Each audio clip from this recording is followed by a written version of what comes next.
Today's wet weather may not have shown Maitland in the best light, but the managers of the Police Infringement Office from Sydney were already sold. They're going ahead with plans to move to the Hunter and are looking for 135 civilians to help process penalty notices from police, councils and government agencies. It will vary from basic clerical skills up to computer programming type skills and management skills. The move's part of a state government plan to decentralise services, and Maitland was chosen because of its close proximity to Sydney. The service will continue processing around 1.8 million notices a year at a site still to be chosen. It's a great opportunity for Maitland to secure a good employer and an employer that will be a good fit with the workforce and the sorts of skills that are available here in Maitland. Maitland Council hopes the move will set a trend, encouraging other services to move to the area. Vanessa Spark, NBN News.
And there are during the Community Games. So it is very, very important that every part of the synergy of the valley is put together.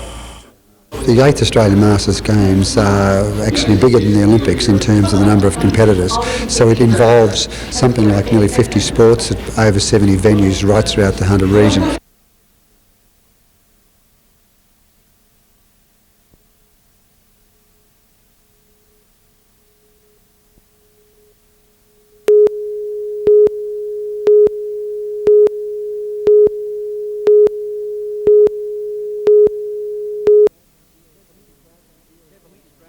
Heavily strapped, Badiris injured his thumb in Saturday's game against the Broncos. Originally thinking it was just a minor cork injury, X-rays this week have confirmed the worst. Badiris will be out for a minimum of 4 weeks, however it could be as many as 7. Could probably play with my thumb, needle and all that sort of thing, but I don't want to do that, I want to let it heal. Meanwhile, Ben Kennedy is another fighting injury, the back rower carrying shoulder and rib injuries. After leaving the Raiders in sour circumstances last year, the back rower is itching to line up on his new home ground on Sunday. He's rating himself an even chance. Probably a 50-50 proposition at the moment. I'm seeing Neil happen tomorrow and we'll go from there. At the moment I can't do any weights or anything like that, so I'm still hopeful. Despite his early exit from the Raiders, Kennedy holds no animosity towards his former teammates. No, there's no animosity at all. I'm up here in a great place, mate. There's no regrets for me at all. The Raiders are facing probably their toughest road trip of the year. Newcastle on Sunday, then Brisbane the following Friday. All thoughts, though, were on Newcastle. He's just another player in the Newcastle Knights. They've got a lot of dangers. Obviously, Ben's one of them, but they've got the two Johns boys and Gidley, if he's playing. I think they're Peter Shields. So they've got a lot of talent there, and obviously their home ground advantage is a big help. But it's a case of wait and see for the injured Matthew Gidley. Ben Donaldson and Troy Fletcher are the new faces. Blake Doyle, NBN News.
As long as they stick to the tracks, four-wheel drive owners enjoy a free rein of our state forests.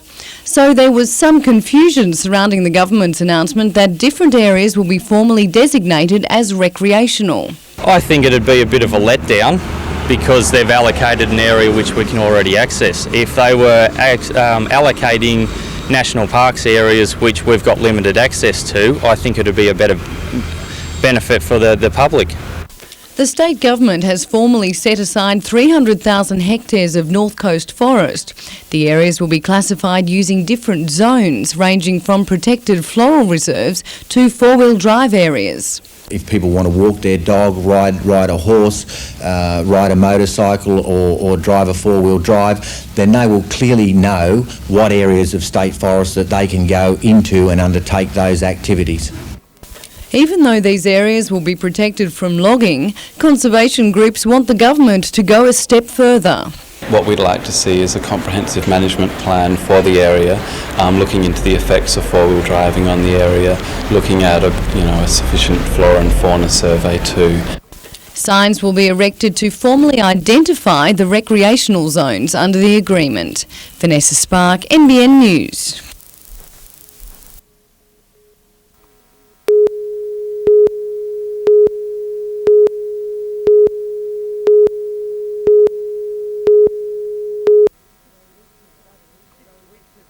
Six weeks of battling shows its strain. Now 85 Queensland textile workers could lose their jobs if the picket line stays firm.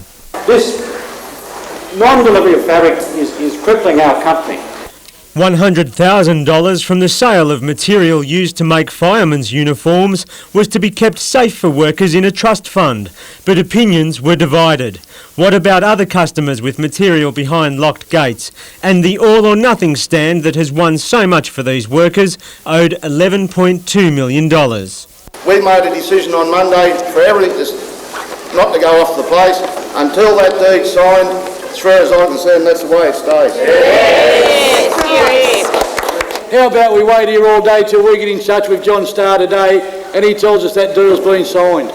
But Steve Davies from the Textile Workers Union implored his members to accept the deal and return the support they've been shown by the nation. Just because that you are not working doesn't mean to say that those poor bastards in Queensland shouldn't work. That is the height of selfishness. It really is. In the end, the vote was cast. No material today and not before Monday afternoon. The Queensland jobs should be safe and the administrator is confident the deed of company arrangement will be signed by then. Today's decision isn't the end of it. Unless the workers' entitlements are guaranteed by Monday afternoon, there'll be no material going out these gates without another vote. David McElwain, NBN News.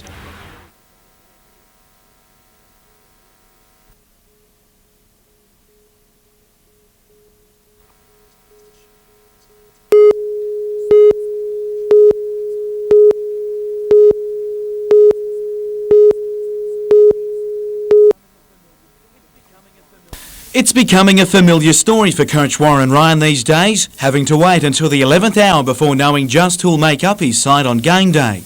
Matt Gidley's groin causing most concern. Another couple of days hurling might make all the difference. He's hurling, steadily, and we intend. He's so important to us, so we're going to give him all the time we can.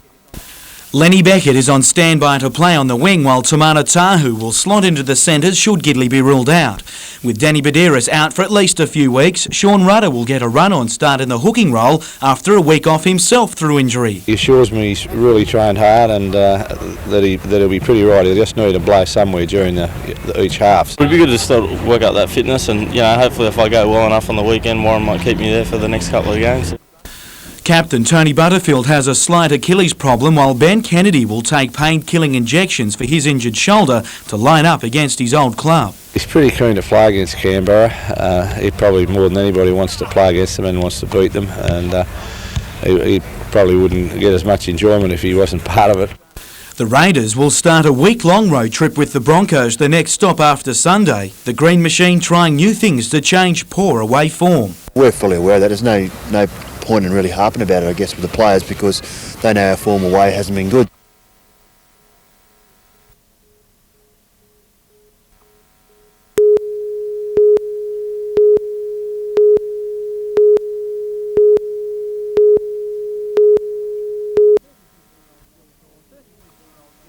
36-year-old Gil Gordon and 29-year-old Eleanor Smith arrived at Maitland Hospital late this afternoon, seemingly little worse for their ordeal.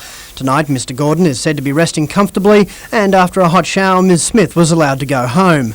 The drama started on Saturday afternoon as they and friends were canyoning down the Williams River. Mr Gordon broke his ankle, and while three of the group began a long overnight trudge out of the rugged bush to get help, Ms Smith, a registered nurse, stayed behind. It sparked an extensive air and ground search. The original location given to searchers yesterday proved inaccurate, while conditions for the search today were far from ideal. It's very, very rugged country here. Down the river it's extremely poor walking. There's a lot of rocks down there. There's a lot of trees, and with the rain we've been having, the water is flowing very quickly. Despite the difficulties, the pair was found this afternoon and winched out. Locals say the experience of the bushwalkers should serve as a lesson to others thinking of taking on the Barrington Tops wilderness. To go in these conditions is absolutely ridiculous. Phil Hind, NBN News, Late Edition.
With all the recent publicity about Melbourne's Riverside nursing home, it's no wonder aged care hostel operators around the country have been feeling the heat.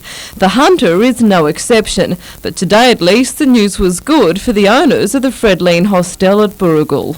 Unfortunately, things that happen in Victoria have happened. We don't want to see substandard operators in our industry, but we have an independent appraisal that all 7 sites at Anglican Care have run at the highest possible level of standards. For the last 2 years, all 450 staff have been part of an accreditation process which has seen all aspects of their work come under the spotlight. But today, each of the 7 Anglican-run facilities around the lake was rewarded for high standards of care with a ticket to operate under no scrutiny for another 3 years.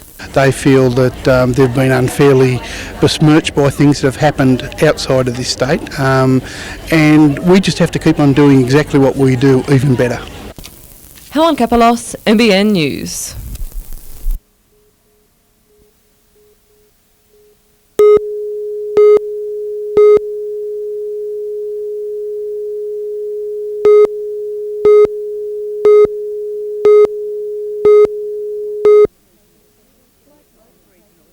Like most regional centres, Cessnock has taken its fair share of knocks. As well as dealing with an inadequate phone service, it's faced a hike in petrol prices. So today's news that it may lose another bank service didn't help.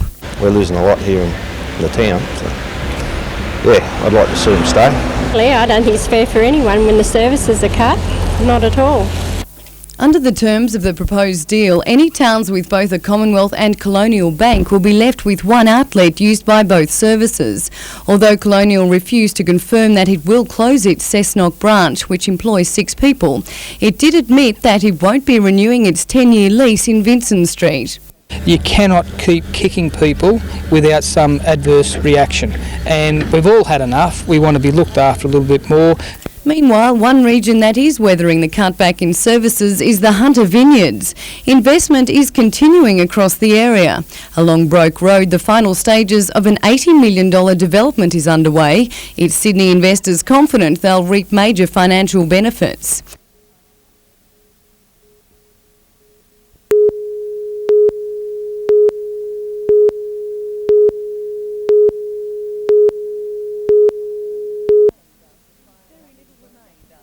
Very little remained after fire ravaged one of the Hunter's premier wineries last year. Lost in the 1,000-degree blaze were 39,000 cases of premium and show reserve wines. Didn't lose everything, but certainly we lost most of our export stock, so that was Japanese and UK stock mostly, and that certainly took us one big step backwards. You lose your position on people's shelves, and therefore you've got a lot of work to get back to that same area. But what emerged from the cinders was the staff's determination to salvage the vineyard's reputation. Replacement costs ran into the millions. As well as rebuilding a wine tasting area, a new roof was constructed, complete with an extensive fire sprinkler system. We're sort of taking a much more positive look at the future in domestic and export markets, and certainly we hope that the fires reminded us that we've got a long way to go. The restoration process will be finished once the winery's restaurant is rebuilt. Vanessa Spark, NBN News.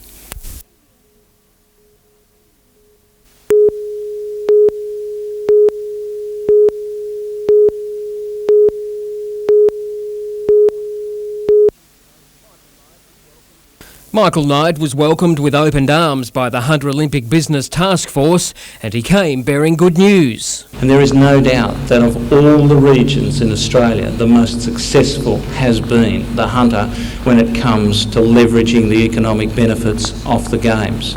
184 days out from the Games, and the Minister has described the Hunters' efforts to attract Olympic dollars as a medal-winning performance. If there were gold medals for performance in this area, it would certainly go to the Hunter, and particularly the Hunter Olympic Task Force. Already 300 athletes are scheduled to train at venues across the Hunter in the lead-up to the Games. That's expected to bring in excess of $2 million. With Sydney just over the Hunter's back fence, it's Olympic tourists the Hunter is relying on. People are realising how close the Hunter is, and we think we'll pick up a lot of day tours and a lot of support for tourism during the Games. Never one to shy away from the media, but keen to spruik the benefits of the Olympics to the Hunter, Michael Knight refused point blank to answer questions on more pressing Olympic issues, like the allocation of seats to Olympic ticket holders. He says it's all part of a policy to temporarily stay out of the Olympic spotlight. Blake Doyle, NBN News.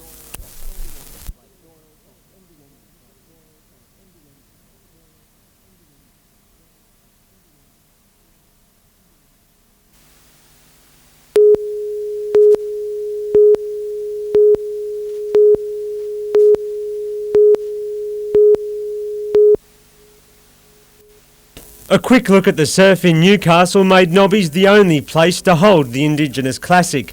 But even so, the always testing bank in the southern corner was less than inviting. The bodyboards were first up, and the 3 Slab brothers from Finglehead took all but one spot in the final. Come down here from Tweed, and yes, we just have fun out here together. But in the hollow waves, Cronulla's David Randall picked the best of them to take the first Surfest title for 2000. 2 of the Slabs had to change their shirts and boards for the main event, and Joel and Josh were better standing up. Josh dominating with some courageous surfing to get his hands on the trophy. I feel pretty excited actually. I feel lucky to win in these conditions. Josh Slab will also be competing in the Surfest Pro Junior, which starts tomorrow. David McElwain, NBN News.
The Breakers have not recorded a victory at Hindmarsh Stadium in 8 meetings. Coach Lee Sterry had to make a change to fill the gap left by Andy Harper's automatic 1-week suspension, but that's not all for the run-on side. Luke Tomic will come into the striking role up front, and Glenn Moore at this stage is 100% fit, ready to go, back from a hamstring strain, so he'll come back into the back line, and one of the midfielders will go, and at this stage it'll be Greg Owens. So Travis Dodd will move back forward to that right-hand side. He's playing his old club, so he should have something to prove. And that'll be the squad for the weekend. Greg Owens, the 18-year-old midfielder, is having some second-season blues. Well, Owens will start on the bench. At the end of the day, his last couple of games have been very ordinary, and it'll be up to him to pull his socks up and go from there. The Breakers went down 2-0 when they last met Adelaide in January. Oh, it's going to be a tough road trip. They beat us 2-0 over there last time. We didn't start the game too well and took a goal after 8 minutes. So they'll come out hard and fast very early on, and we've got to weather the storm and see what we can do after that. But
After years of legal wrangling, there's finally something to look at Redbank.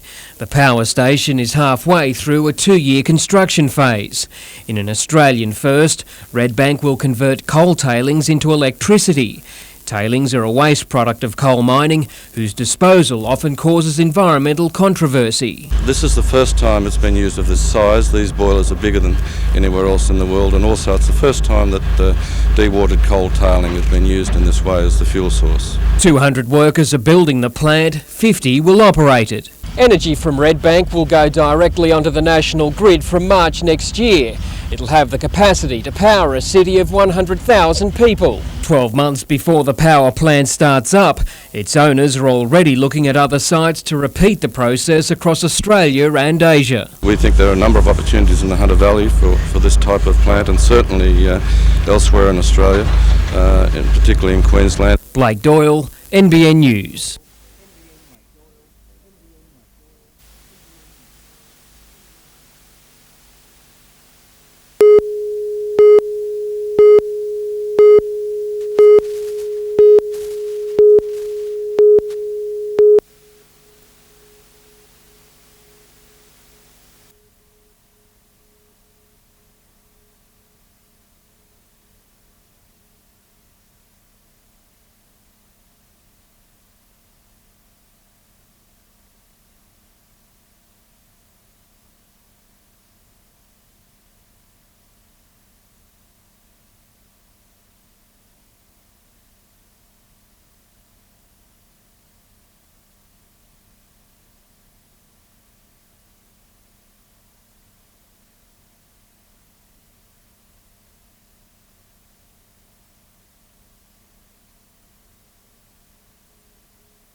Given Newcastle's industrial origins, there's no doubt that a soil treatment plant is a facility the local environment could use, but it's a vision that doesn't sit comfortably with residents who live close to the site on Kooragang Island, chosen by developers. We'll be very happy to see it somewhere in Newcastle, but somewhere where it is not so windy, somewhere where it's not so close to the estuary, and somewhere where the Kooragang wetlands, which we must protect at all costs, will be safe.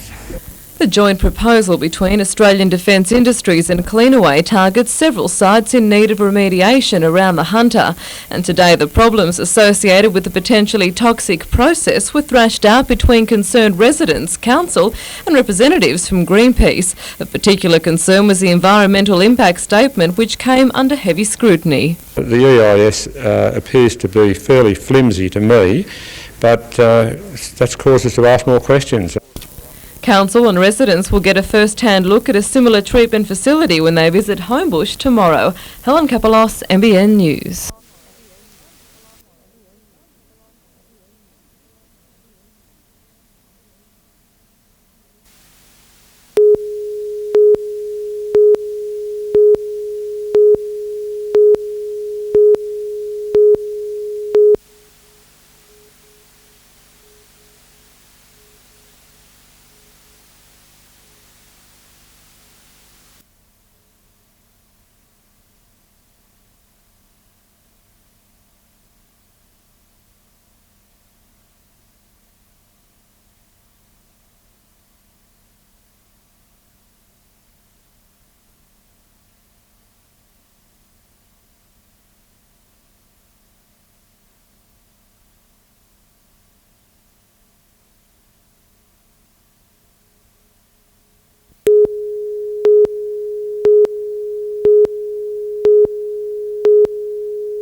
While waves weren't as good as previous days, they were enough for Sydney's Kirk Flintoff, who carved away at the small surf. He made his mark with judges as well, the number 4 seed winning his heat and moving through to the next round. The news not as good for number 3, Samba Man. The Central Coast board rider milked what he could, but found it hard to reel in the likes of Austin Landridge. Unseeded, Landridge found things just right as he upstaged his bigger-named rivals, also winning through to the final 33. Grant Hudson doing enough also to make it through. Newcastle's Reece Smith made the most of his chances but missed the cut by just a few points. Fellow Novocastrian Mitchell Ross won his heat.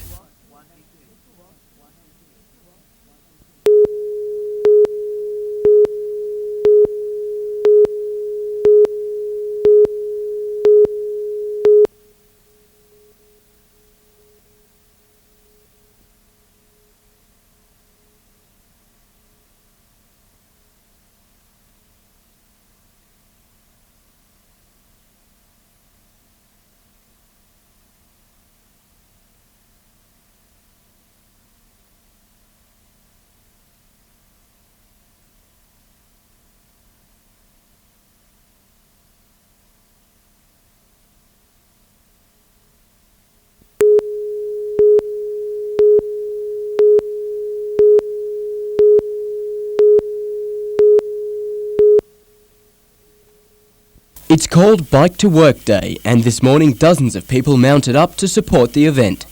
But for some, the prospect of pedal power was too much, choosing to support the day their own way.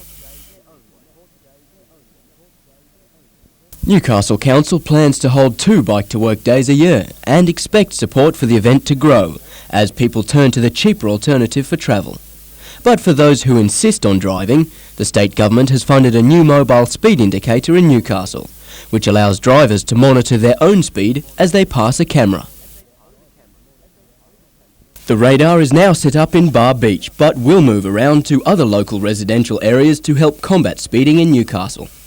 Meanwhile, police from the Lower Hunter are rewarding responsible drivers, giving out brochures and chocolates to anyone pulled over who passes a random breath test. It's a way of thanking drivers who do the right thing, and serves as an early warning for the coming Easter break, where traffic becomes congested and dangerous. Adam Harper, NBN News.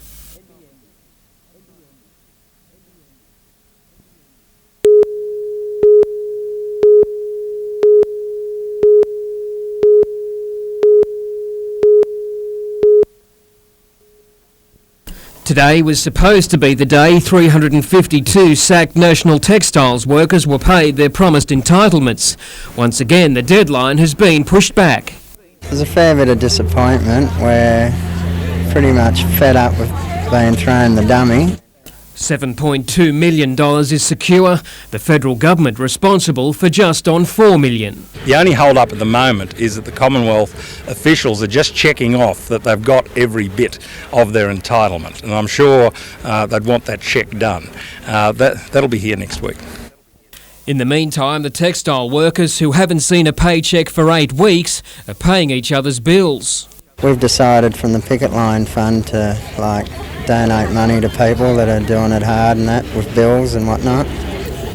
But there is some good news. Senator Tierney told the workers about a $2 million retraining package to get them back into the workforce.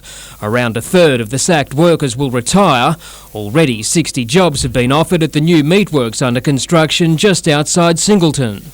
The meatworks will be finished in July, August, and so they can move straight into new employment. We just hope there are more opportunities like that. The retraining of national textiles workers begins next Friday at the Maitland Town Hall. Blake Doyle, NBN News.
Frank Walker had already paid the deposit on this van. He couldn't wait to come and pick it up, but the call he got this morning was nothing like he wanted to hear. I thought they were joking. They said it's not ready for you, you know, and I thought, oh yeah. Then they showed me, and that was enough. It wasn't ready for me, that's for sure. Fire brigades were called at about 3:30 to a blaze which spread from one camper van to 4 others parked beside it. 2 fire stations took half an hour to douse the flames, but could not establish the cause of the fire. Scientific police later arrived at the scene to begin a closer examination of burnt-out shells. Charlestown detectives will determine whether there are any suspicious circumstances that warrant further investigation. The owner of the campervan dealership says all 5 vans involved are write-offs.